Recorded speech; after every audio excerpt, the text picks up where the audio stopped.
اللهم إني أستغفرك لكل ذنب يدعو إلى الغي ويضل عن الرشد ويقل الوفر ويمحق الطالدة ويخمل الذكر ويقل العدد فصل يا رب وسلم وبارك على سيدنا محمد وعلى آل سيدنا محمد واغفره لي يا خير الغافرين۔ اے اللہ، اے ارحم الراحمین، میں معافی مانگتا ہوں اپنے ان تمام گناہوں سے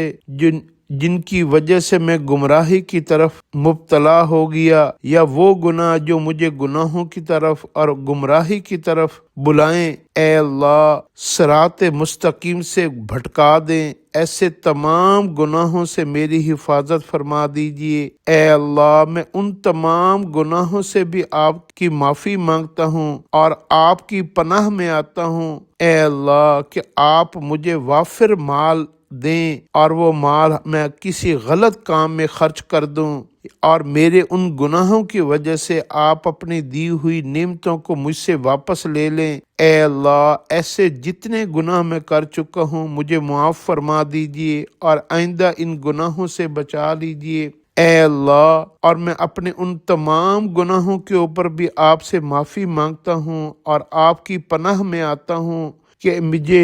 میرے بڑوں کی طرف سے کوئی بھی خاندانی وراثت، مال، رزق، عزت اور نیک نامی ملے، اور میں اپنے گناہوں کی وجہ سے ان ساری نعمتوں کو نیست و نابود کر دوں اور نیک نامی کو ختم کر دوں، اپنے آباء و اجداد کی عزت کو مٹی میں ملا دوں اور اپنے آباء و اجداد کی دی ہوئی مال و دولت اور وراثت کو ضائع کر دوں حرام کاموں میں، اور اپنے عزیز و اقارب کی اور اپنے رشتوں کی اور اپنے آباء و اجداد کے رشتہ داروں کی خبر ہی نہ لوں اور اپنی زندگی میں مگن ہو جاؤں۔ اے اللہ، ایسے میں جتنے بھی گناہ آج تک کر بیٹھا ہوں اسے معاف فرما دیجئے اور آئندہ ان تمام گناہوں سے میری حفاظت فرما دیجئے۔ اے اللہ، اور جتنی بھی آپ نے مجھے، میرے آباء و اجداد کو، عزیز و اقارب کو، میرے والدین کو جتنی بھی نیک نامیاں، عزتیں، برکتیں، خیریں، بھلائیاں، مال و دولت اور نعمتوں سے نوازا ہے، ان سب کی حفاظت کرنے کی توفیق عطا فرما دیجیے، اور ان کے لیے ہمیں، ہمارے اولادوں کو صدقہ جاریہ اور نیک نامی کا ذریعہ بنا دیجیے۔ اے اللہ، ہماری دعاؤں کو اپنی رحمت سے قبول فرما لیجیے۔